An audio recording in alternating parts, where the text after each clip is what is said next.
बहुत समय पहले की बात है। सोमनगर नाम का एक समृद्ध राज्य था। राजमहल के ऊंचे बुर्जों पर जब सूरज की किरणें गिरती तो वे इस तरह चमक उठते जैसे सोने की दीवारों पर तेज लपटें दौड़ रही हों। वहां का राजा था विक्रमसेन, एक ऐसा शासक जिसे अपनी ताकत और संपत्ति पर घमंड था। उसके पास सब कुछ था, सोने के महल, रेशमी पर्दे, सैकड़ों दासियां और अनगिनत सुंदर स्त्रियां। पर उसका मन कभी नहीं भरता था। उसे सिर्फ राज्य पर नहीं, हर सुंदर स्त्री पर अधिकार जताना पसंद था। उसके लिए इस धरती की हर चीज, यहां तक कि किसी की पत्नी भी उसकी संपत्ति समझी जाती थी। महल में हमेशा मदिरा की गंध और संगीत की धुन गूंजती रहती। कवि और नर्तक दिन रात उसकी प्रशंसा में गीत गाते और वो अपनी हवस को प्रेम का नाम देकर मुस्कुराता रहता।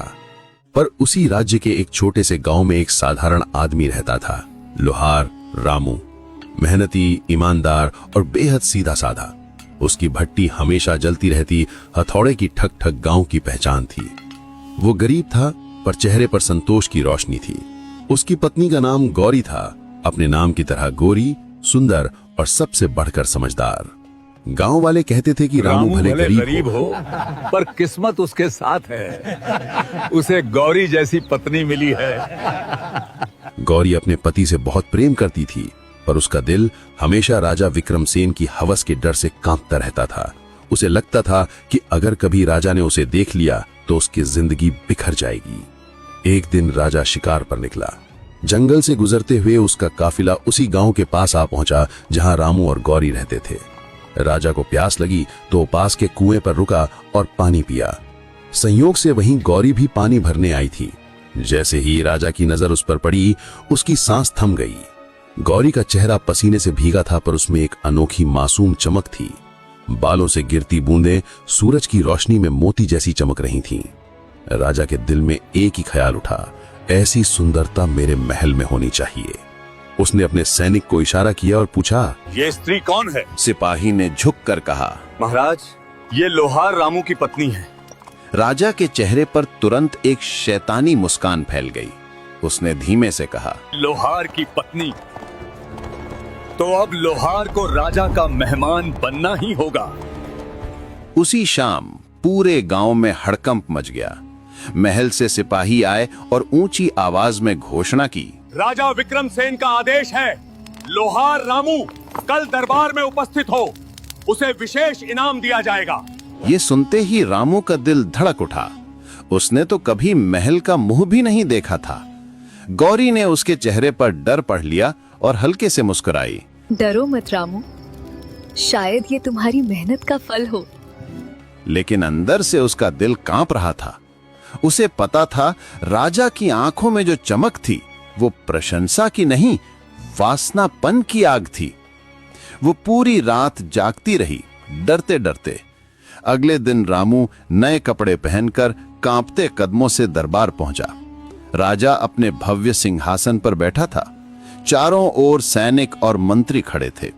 राजा मुस्कुराया, रामू, सुना है तू बहुत मेहनती लोहार है, तेरे हाथों में कमाल है। रामू ने झुककर कहा, महाराज, ये सब आपकी कृपा है। फिर राजा ने अपनी असली चाल चली। मैं चाहता हूं तू मेरे लिए एक खास तलवार बनाए, ऐसी तलवार जिसमें कभी जंग न लगे और जिसकी धार कभी कुंद न हो। रामू ने सिर झुकाकर कहा, जैसा आदेश महाराज। राजा ने सोना चांदी उसके हाथ में रख दिया और बोला, पर ध्यान रखना, जब तक तलवार तैयार न हो जाए तू दरबार के पास ही रहेगा। अनजाने में रामू ने हां कर दी। राजा की योजना साफ थी, रामू को कैद रखो और गौरी तक रास्ता खुला रहे। उस रात राजा ने अपने खास सैनिकों से कहा, कल रात गांव जाओ और उस लोहार की पत्नी को महल में ले आओ। कहना, राजा ने इनाम के लिए बुलाया है। लेकिन राजा ये भूल गया था कि गौरी सिर्फ सुंदर नहीं, बेहद चालाक भी थी। रात में सैनिक आए, पर गौरी ने उन्हें दूर से ही देख लिया। उसने तुरंत दरवाजे के पास जल रही मिट्टी के तेल की लौ बुझा दी और खुद पर्दे के पीछे छिप गई। सैनिकों ने दरवाजा खटखटाया। राजा का आदेश है, हमारे साथ चलो। गौरी ने अंदर से आवाज बदलकर पूछा, राजा ने क्या कहा? कैसा इनाम? एक सिपाही बोला। तेरे पति के काम से खुश होकर राजा ने तुझे महल में बुलाया है। गौरी ने हल्की आवाज में कहा। ठीक है, मैं चलूंगी, पर पहले मेरी एक शर्त है। सैनिक हैरान रह गए। कैसी शर्त? गौरी ने कहा। मैं राजा के दरबार में वैसे ही जाऊंगी जैसे कोई रानी जाती है, पूरे श्रृंगार में, लाल जोड़े में, और अपनी चुनरी से चेहरा ढंक कर कल सूर्योदय होते ही आ जाऊंगी। सैनिकों ने सोचा ये कोई बड़ी बात नहीं, हाँ कहकर लौट गए। पर उसी रात गौरी ने अपनी एक अद्भुत योजना रची। सुबह होने से पहले वो अपनी पड़ोसन एक लगभग अंधी वृद्धा के पास गई और विनती करने लगी। माँ, राजा ने मुझे बुलाया है, पर मैं डरती हूँ। तुम मेरी जगह ये लाल जोड़ा पहन लो, बाकी मैं संभाल लूंगी। बूढ़ी औरत ने हंसकर कहा। बेटी, तेरी बुद्धि तो किसी रानी जैसी है। चल, मैं तेरे लिए ये कर दूंगी। सुबह जब सैनिक आए तो उन्होंने चेहरा ढके हुए लाल जोड़े में बैठी वृद्धा को गौरी समझ लिया। पालकी में बिठाकर वे उसे महल ले गए।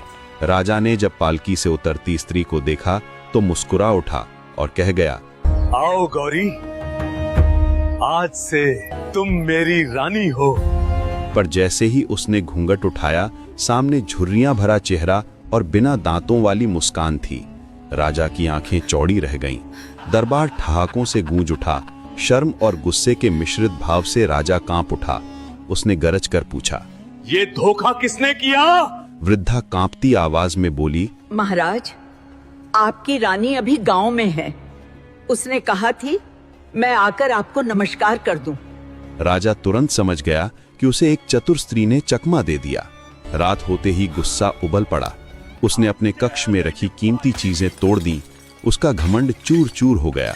अब वो न केवल अपमानित था, बल्कि प्रतिशोध की आग से जल रहा था। उसने तुरंत अपने मंत्री बुद्धिसेन को बुलाया। गरजते हुए कहा, उस औरत ने मेरा अपमान किया है। मैं उसे तड़पता हुआ देखना चाहता हूँ। कोई ऐसी योजना बना कि वो खुद हमारे कदमों में आ गिरे। मंत्री बुद्धिसेन ने दाढ़ी सहलाते हुए कुटील मुस्कान दी और कहा, महाराज, शेरनी को पकड़ने के लिए उसके शावक को फंसाना पड़ता है। उसकी ताकत उसका पति है, जो अभी हमारे कब्जे में है। हम उसे सीधे नहीं बुलाएंगे, हम उसे मजबूर कर देंगे। राजा अधीर होकर बोला, कैसे? मंत्री ने अपनी योजना बतानी शुरू की। हम रामू को ऐसा काम देंगे जो असंभव है, और जब वो असफल होगा उसे मृत्युदंड दे देंगे। फिर गौरी के पास अपने पति को बचाने के अलावा कोई रास्ता नहीं बचेगा। उसे महल की सेवा में समर्पित होना ही होगा। ये सुनते ही राजा की आंखों में क्रूरता की चमक लौट आई। उसने कहा, योजना उत्तम है, ऐसा ही काम दिया जाए। अगली सुबह रामू, जिसे अब तक शाही मेहमान की तरह रखा गया था, जंजीरों में जकड़कर राजा के सामने खड़ा किया गया। राजा ने एक पत्थर की विशाल शिला की ओर इशारा किया और कहा, लोहार, तेरी कारीगरी की बहुत तारीफ सुनी है। अब तुझे असली परीक्षा देनी होगी। इस पत्थर से लोहे जैसा खींचकर एक पतली लचीली रस्सी बना दे, ऐसी रस्सी जिसमें गांठ भी लगाई जा सके। इसके लिए तुझे 7 दिन का समय देता हूँ। अगर तू सफल हुआ तो तुझे मुहमांगा इनाम मिलेगा, और अगर नहीं तो तेरा सिर धड़ से अलग कर दिया जाएगा। ये सुनकर रामू के पैरों तले जमीन खिसक गई। पत्थर से रस्सी बनाना ये असंभव था। वो बेचैन होकर बुरा सा बोला, महाराज, ये अन्याय है। पत्थर से रस्सी कौन बना सकता है? राजा दहाड़ा। चुप रहो, राजा का आदेश अंतिम होता है। ले जाओ इसे। सैनिकों ने रामू को घसीटते हुए एक अंधेरी कोठरी में डाल दिया और उसी कोठरी में वो विशाल पत्थर भी पटक दिया गया। रामू के होश पछड़े। अब उसे स्पष्ट हो गया था कि ये तलवार बनाने का बहाना नहीं, बल्कि वो और गौरी दोनों को फंसाने का भयंकर जाल था। उसी दिन महल से एक संदेश गौरी के पास भेजा गया। संदेश में लिखा था, तुम्हारे पति को एक विशेष कार्य दिया गया है। यदि वो 7 दिनों में पत्थर की रस्सी नहीं बना सका तो उसे मौत की सजा दे दी जाएगी। हाँ, पर यदि तुम राजा की सेवा में महल आने के लिए तैयार हो तो तुम्हारे पति की जान बख्श दी जा सकती है। ये शब्द गौरी के कानों में ऐसे गिरे जैसे पिघला हुआ शीशा। उसे समझ आ गया, अब राजा किसी भी हद तक जा सकता है। रामू कोठरी में निराशा और चिंता में डूबा था। उसे भरोसा था कि गौरी कुछ भी कर सकती है, शायद राजा के सामने झुक भी जाए, पर वो नहीं चाहता था कि गौरी कोई मूर्खतापूर्ण कदम उठाए। कोठरी में रामू ने देखा कि एक छोटा सा रोशनदान है जहां हर सुबह एक कबूतर आकर बैठता था। रामू ने अपनी फटी कमीज का एक धागा निकाला और कोयले के टुकड़े से उस पर लिखा, प्रिय गौरी, पत्थर की रस्सी मेरे भाग्य में है, पर तुम राजा की जंजीर मत बनना। मेरा अंत ही इस कहानी का अंत नहीं है, तुम चिंता मत करना। उस धागे को उसने सावधानी से कबूतर के पैर में बांधा। वो कबूतर अक्सर उसी दिशा में उड़ता था जहां उनका गांव था। ये एक जुआ था, पर यही उसकी एकमात्र आशा बची थी। 3 दिन तक गौरी बेचैनी में घुटती रही। सोचा क्या करूं? उसे अपनी बुद्धि और राजा की क्रूरता के बीच कोई रास्ता निकालना था। चौथे दिन सुबह जब वो आंगन में बैठी थी तो वही कबूतर आकर उसके पास रुक गया। गौरी ने उसके पैर में बंधा धागा देखा, कांपते हाथों से खोला और रामू का संदेश पढ़ा। पढ़ते ही आंखों से आंसू निकल आए, पर अगले ही पल उसके चेहरे पर एक ठोस निश्चय उतर आया। रामू ने उसे रास्ता दिखा दिया था। अब उसे सिर्फ पति को बचाना ही नहीं था, उसे राजा की अकड़ भी तो तोड़नी थी। ये लड़ाई अब एक पति पत्नी की नहीं, न्याय और अन्याय की लड़ाई बन चुकी थी। उसने मन ही मन कहा, विक्रमसेन, तुमने पत्थर की रस्सी मांगी है, मैं तुम्हें ऐसी रस्सी दूंगी जिसे तुम जिंदगी भर नहीं भूलोगे। फिर वो उठी और सीधे गांव के मुखिया और अन्य सम्मानित बुजुर्गों के पास चली गई। उसके मन में एक ऐसी योजना पनपी थी जो या तो रामू और उसे बचा सकती थी या पूरे गांव को राजा के क्रोध के हवाले कर सकती थी। जब गौरी मुखिया और 5 सबसे माननीय बुजुर्गों की चौपाल पर पहुंची तो उसके चेहरे पर भय न था, बल्कि शांत आत्मविश्वास था। बुजुर्गों ने राजा के संदेश की बात सुनी तो सन्न रह गए। मुखिया ने घबरा कर कहा, बेटी, ये तो बड़ा अनर्थ है। राजा से बैर लेकर हम सब मारे जाएंगे, वो पूरे गांव को उजाड़ देगा। गौरी ने सिर झुकाकर कहा, मैं आपसे राजे से लड़ने की बात करने नहीं आई। मैं जानना चाहती हूँ कि न्याय मांगने का सही तरीका क्या है। हमारा धर्म कहता है कि राजा की आज्ञा का पालन प्रजा का कर्तव्य है ना? सब ने सहमति में सिर हिलाया। गौरी ने अपनी बात जारी रखी, मेरे पति रामू ने राजा की सेवा करने की ठानी है। वो दिन रात पत्थर की रस्सी बनाने में लगा रहेगा, पर एक समस्या है। एक बुजुर्ग ने पूछा, कौन सी समस्या? गौरी ने मासूमियत से कहा, रामू एक साधारण लोहार है। उसने अपना जीवन लोहा देखा, उसे गलाया और उसे आकार दिया है। उसने कभी पत्थर की रस्सी नहीं देखी, वो नहीं जानता कैसी होती है। राजा के लिए गलत चीज बनाकर उनका अपमान नहीं करना चाहता। मुखिया उलझन में बोला, तो अब तुम कहना क्या चाहती हो? गौरी ने अपनी योजना का अंतिम पत्ता खोल दिया।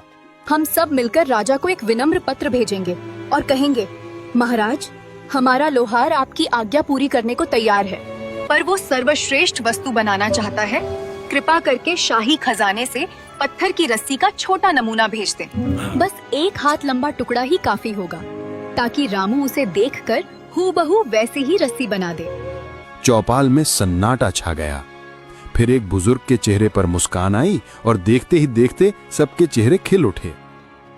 मुखिया खड़े हुआ, गौरी के सिर पर हाथ रखा और बोला, बेटी, आज तुमने साबित कर दिया कि असली ताकत तलवार में नहीं, बुद्धि में होती है। हम तुम्हारे साथ हैं।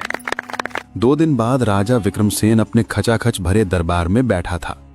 वह मंत्रियों के साथ डींगे मार रहा था। सुन रहे हो ना तुम सब? बस 2 दिन और उस लोहार का सिर धड़ से अलग कर दूंगा और उसकी पत्नी खुद मेरे पैरों पर आकर गिरेगी। दरबारी उसकी हां में हां मिला रहे थे। तब एक हरकारा गांव से पत्र लेकर आया। राजा हंसते हुए पत्र उठाकर जोर जोर से पढ़ने लगा ताकि सभी उसकी जीत का तमाशा देख सकें। आदरणीय महाराज विक्रमसेन, सोमनगर की प्रजा आपके चरणों में प्रणाम करती है। आपके आदेशानुसार आपका सेवक लोहार रामू पत्थर की रस्सी बनाने के लिए पूरी तरह तैयार है। वो आपके लिए दुनिया की सबसे उत्तम रस्सी बनाना चाहता है। पर एक छोटी सी विनती है, हमारे गांव में किसी ने आज तक पत्थर की रस्सी नहीं देखी, अतः कृपा कर आप अपनी शाही कार्यशाला से उस रस्सी का एक पुराना नमूना भेज दें। आपका सेवक उसे देखकर आपकी इच्छा के अनुसार नई रस्सी बना देगा। हमें विश्वास है कि आपके महान राज्य में ऐसी असाधारण वस्तु का नमूना अवश्य होगा। जैसे ही राजा ने पत्र खत्म किया, दरबार में अजीब खामोशी फैल गई। जो दरबारी कुछ पल पहले हंस रहे थे, वे अब एक दूसरे को देख रहे थे और हंसी दबाने की कोशिश कर रहे थे। हर किसी ने समझ लिया कि यह कोई साधारण निवेदन नहीं, बल्कि तीखा तंज था। एक साधारण गांव की औरत ने राजा के सामने उसका ही आदेश चुनौती दिया था। अगर राजा कहेगा कि उसके पास नमूना नहीं है, तो वह खुद मान लेगा कि उसने एक असंभव और मूर्खतापूर्ण आज्ञा दी, और अगर वह नमूना न दे सके तो किस आधार पर रामू को सजा देगा। राजा का चेहरा गुस्से और अपमान से लाल हो गया। उसने पत्र फाड़ दिए, कुछ बोल नहीं पाया। जो भी वह कहता वही उसकी मूर्खता सिद्ध करता। कांपती आवाज में केवल इतना कहा, दरबार बर्खास्त। सिंहासन से उठते ही वह तेज कदमों से अपने कक्ष की ओर बढ़ा। मंत्री बुद्धिसेन भी उसके पीछे पीछे चला। गौरी ने यह बाजी जीत ली थी, पर वह जानती थी कि घायल सांप और भी खतरनाक होता है। अब वह सीधे चाल नहीं खेलेगा, वह और भी कपटी षड्यंत्र रचेगा। अपने कक्ष में विक्रमसेन शेर की तरह चक्कर काट रहा था। चेहरा तमतमाया, आंखें क्रोध से लाल। मंत्री बुद्धिसेन हाथ जोड़े सिर झुकाए खड़ा था।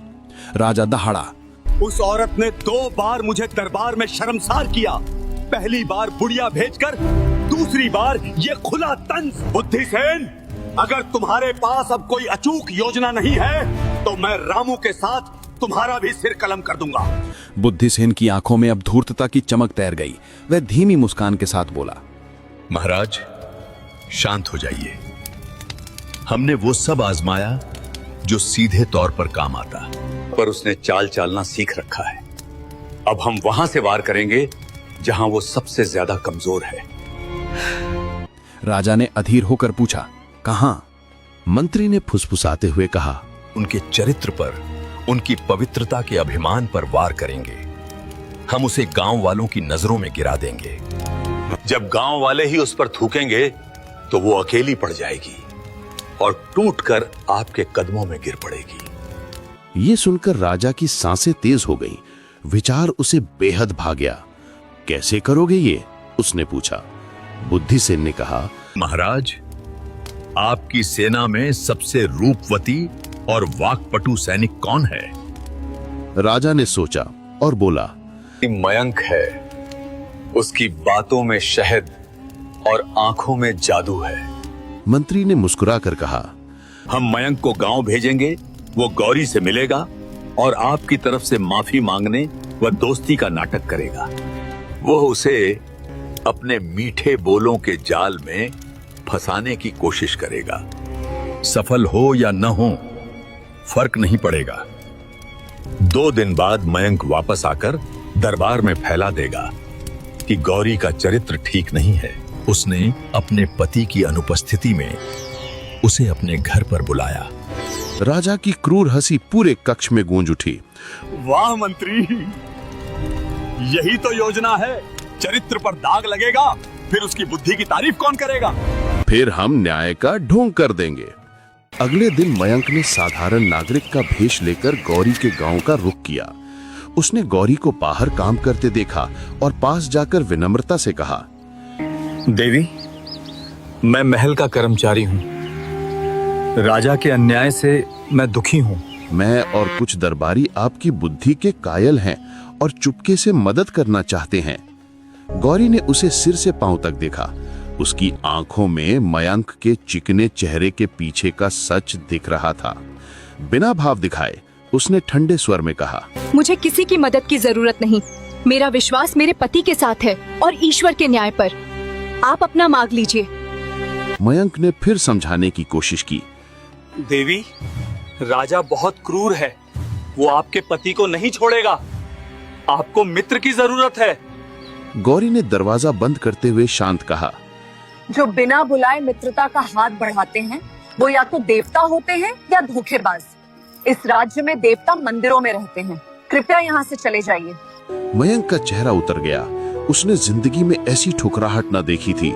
अपमान की आग लिए वो महल लौटा और राजा व मंत्री के सामने झूठी कहानी गढ़ दी। महाराज, वो स्त्री मेरे रूप पर मोहित हो गई।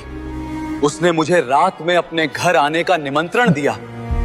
कहा कि उसका पति तो वैसे ही मरने वाला है, क्यों ना हम नया जीवन शुरू करें। मैं बड़ी मुश्किल से अपनी इज्जत बचाकर वहां से भागा। वाह मंत्री, यही तो योजना है। चरित्र पे दाग लगेगा। अगले दिन पूरे राज्य में ढिंडोरा पीट दिया गया। सुनो सुनो, लोहार रामू की पत्नी गौरी पर प्रेम करने और पर पुरुष को घर बुलाने का गंभीर आरोप लगा है। ये घोर पाप है। महाराज विक्रमसेन ने आदेश दिया कि गौरी को अपनी पवित्रता साबित करने का अवसर दिया जाएगा। 5वें दिन सूर्योदय पर राजधानी के मुख्य चौराहे पर उसे अग्नि परीक्षा देनी होगी। उसे जलते कोयलों पर चलकर अपनी सच्चाई सिद्ध करनी होगी। यदि उसके पैर जल गए तो उसे पापी मानकर मृत्यु दंड दिया जाएगा। अगर वो सफल हुई तो उसे और उसके पति को सम्मान सहित मुक्त कर दिया जाएगा। जब ये घोषणा गांव पहुंची तो हाहाकार मच गया। जो लोग पहले गौरी की बुद्धि की तारीफ करते थे, वे अब डर और संदेह से पीछे हट गए। चरित्र का आरोप घोर था। अग्नि परीक्षा का नाम सुनते ही लोगों की रूह कांप गई। मुखिया और बुजुर्ग भी मौन हो गए। ये अब बुद्धि का मसला नहीं रहा, ये आस्था और अंधविश्वास बन गया। गौरी अपनी झोपड़ी में अकेली खड़ी थी। उसने घोषणा सुनी और उसकी आंखें बंद हो गईं। राजा ने उसे चारों तरफ से घेर रखा था। बाहर जलते कोयलों का रास्ता, भीतर समाज का संदेह और अविश्वास। उधर काल कोठरी में बंद रामू तक भी खबर पहुंची। सुनकर वो पागल सा उठा। लोहे के दरवाजे पर सिर पटकते हुए वो रो रहा था। उसकी पत्नी, उसकी गौरी, जिस पर वो अपनी जान की शर्त लगा सकता था, उस पर इल्जाम, और वो कुछ नहीं कर सकता।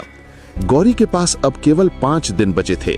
5 दिन ये तय करने के लिए कि वो जलते कोयलों पर चलेगी या राजा के अहंकार को जलाने के लिए कोई और भी भयानक योजना बनाएगी।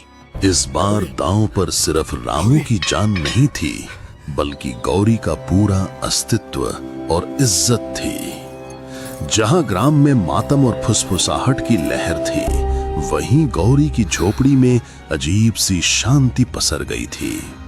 उसने अगले 2 दिन किसी से बात नहीं की, न रोई न चिल्लाई। बस सुबह उठकर प्रभु का स्मरण करती, फिर घर के काम निपटाती, मानो कुछ हुआ ही न हो। उसकी ये अचंभी शांति ग्राम वालों के लिए पहेली बन गई। कुछ ने कहा शायद वो सदमे में पागल हो गई है। दूसरों ने कहा हो सकता है वो कोई और किस्म की औरत हो जिसे आग का डर नहीं। रामू के पास कोठरी में खाने पहुंचाने वाला एक बूढ़ा सिपाही था, जिसके मन में रामू के लिए थोड़ी दया थी। जब रामू ने उससे गिड़गिड़ाकर गौरी का हाल पूछा तो सिपाही ने बताया वो बिल्कुल शांत है, नेत्र में आंसू नहीं, चेहरे पर शिकन नहीं, बस एक तहजाब उसके चेहरे पर। यह सुनकर रामू की बेचैनी और बढ़ गई। वो गौरी को जानता था, उसकी ये शांति किसी आने वाले तूफान का संकेत थी। अग्नि परीक्षा से ठीक 2 दिन पहले गौरी ने स्नान किया, सबसे अच्छा वस्त्र पहना और अपने घर से बाहर निकल पड़ी। वो पैदल राजधानी की ओर चली। ग्राम वाले उसे निहारते रहे, पर किसी में भी उसे रोकने की हिम्मत न हुई। पर गौरी महल की राह ना देकर सीधे राज्य के सबसे बड़े मंदिर पहुंची, जहां राजगुरु रहते थे। राजगुरु ज्ञानी परंपरावादी पुरुष थे, जिनकी धार्मिक सलाह पर खुद राजा भी आंख बंद कर भरोसा किया करता था। गौरी उनके चरणों में बैठ गई। राजगुरु ने देखा और बोले, पुत्री, हमने तुम्हारे के बारे में सुना है। यदि तुमने पाप किया है तो पश्चाताप करो, यदि निर्दोष हो तो ईश्वर पर विश्वास रखो। गौरी ने हाथ जोड़कर कहा, हे गुरुवर, मैं ईश्वर पर पूरा भरोसा रखती हूँ। मैं अग्नि परीक्षा के लिए सहर्ष तैयार हूँ, पर मैं कोई रियायत मांगने नहीं आई। बस इतना चाहती हूँ कि ये परीक्षा पूरी तरह धर्म और शास्त्रों के अनुसार हो, ताकि न्याय पर किसी की उंगली न उठे। राजगुरु उसकी निडरता देखकर प्रभावित हुए। उन्होंने कहा, पुत्री, तुमको जलते कोयलों पर चलना होगा, यही धर्म कहता है। गौरी ने बड़ी विनम्रता से गुरुवर, पूछा। अग्नि से निकले निर्णय यानी मेरी पवित्रता या अपवित्रता की घोषणा कौन करेगा? कोई साधारण सैनिक, कोई मंत्री? शास्त्र कहते हैं कि ईश्वर अपना न्याय राजा के माध्यम से प्रकट करते हैं। राजा धरती पर ईश्वर का प्रतिनिधि और धर्म का रक्षक है। राजगुरु संकुचित सोच में पड़े रहे। गौरी ने अपने शब्दों में वो जिंदगी फैला दी थी जो सीधे धर्म और अधिकार के सवाल उठा रही थी। उन्होंने धीरे से कहा, बेटी, तुम कहना क्या चाहती हो? गौरी ने अपनी आखिरी और सबसे घातक चाल चली। वो बोली, मैं चाहती हूँ कि जब मैं अग्निपथ पर चलूं, तो उस पथ के दूसरे छोर पर स्वयं महाराज विक्रमसेन खड़े हों। और जब मैं जलते कोयले पार कर लूं, तब महाराज अपने हाथों से मेरा हाथ थामकर मुझे बाहर निकालें और मेरी पवित्रता की घोषणा करें। यदि मैं सच में पवित्र हूं, तो धर्म की रक्षा करने वाले राजा को मेरे स्पर्श से कोई हानि नहीं होगी। और यदि मैं पापी हूँ, तो मेरे स्पर्श से अधर्म का साथ देने वाले राजा तक भी इस अग्नि का ताप अवश्य पहुँचेगा। यही सच्चा न्याय होगा गुरुवर। क्या आप नहीं चाहेंगे कि न्याय की प्रक्रिया में राज्य का सर्वोच्च धर्माधिकारी स्वयं शामिल हो? राजगुरु ये सुनकर स्तब्ध रहे। गौरी ने धर्म, परंपरा और राजधर्म को ऐसी दलील में जकड़ दिया था जिसे काटना असंभव था। अब ये केवल एक स्त्री की पवित्रता की परीक्षा नहीं थी, ये सीधे राजा के धर्म और साहस की परीक्षा बन चुकी थी। यदि राजा मना करता तो इसका मतलब होता या तो उसे अपने ही न्याय पर भरोसा नहीं, या वो एक पापी स्त्री को छूने से डर रहा है। राजगुरु के पास इस मांग को स्वीकार करने के अलावा कोई रास्ता ना रहा। जब राजगुरु ने यह शर्त राजा विक्रमसेन को बताई, वो सिंहासन से उछल पड़ा। यह संभव है, ये मेरा अपमान है। वो औरत मुझसे खेल रही है, मैं वहां नहीं जाऊंगा। मंत्री बुद्धिसेन का चेहरा पीला पड़ गया। वो फुसफुसाया, महाराज, अब आप पीछे नहीं हट सकते। राजगुरु ने इसे धर्मसम्मत बताया है। अगर अब आपने मना किया तो प्रजा यही समझेगी कि राजा अपनी प्रजा की सच्चाई का सामना करने से डरता है। आपकी प्रतिष्ठा मिट्टी में मिल जाएगी। राजा विक्रमसेन समझ गया, वो फंस चुका है। गौरी ने उसे एक ऐसे मोड़ पर खड़ा कर दिया था जहां एक तरफ कुआं और दूसरी तरफ खाई थी। क्रोध और मजबूरी में उसे हाँ कहना पड़ा। अग्नि परीक्षा का दिन आ गया। राजधानी का मुख्य चौराहा जनता से खचाखच भरा था। 110 फुट लंबा और 3 फुट चौड़ा दहकते अंगारों का रास्ता तैयार था। एक तरफ गौरी शांत स्थिर, आंखों में अड़िग तेज, दूसरी तरफ राजा विक्रमसेन, माथे पर पसीने की बूंदें, आंखों में खौफ की लकीरें। नगाड़े थमे और सन्नाटा छा गया। राजगुरु ने मंत्रोच्चार किया और आदेश दिया, आगे बढ़ो। गौरी ने आंखें बंद की, एक गहरी सांस ली और जलते अंगारों पर अपना पहला कदम रख दिया। पूरी भीड़ की सांसें थम गई। अब सवाल ये कि किसकी सच्चाई पकड़ी, राजा की या गौरी की? और ये सच्चाई जब उजागर होगी तो कई चेहरे राख की तरह बिखर जाएंगे। इस वीडियो पर क्लिक करके जानें